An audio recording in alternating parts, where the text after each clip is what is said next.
అది కిందకుంది కాబట్టి సరిపోయింది. చాలా కష్టపడి దిగుతుంది, ఇంకా రాలేదు దిగడం.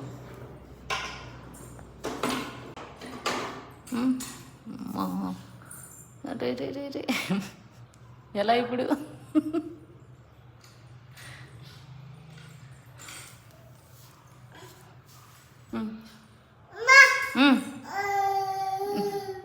ఎట్లా దిగాలి? అట్లా దిగేది? ఎట్లా దిగుతారు అట్లాగా? అమ్మయ్యా అమ్మయ్యా. క్లోజ్ చేసేయి, ఇంకా క్లోజ్ చేసేసేయి.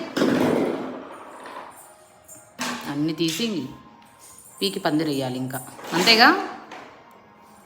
చెప్పు.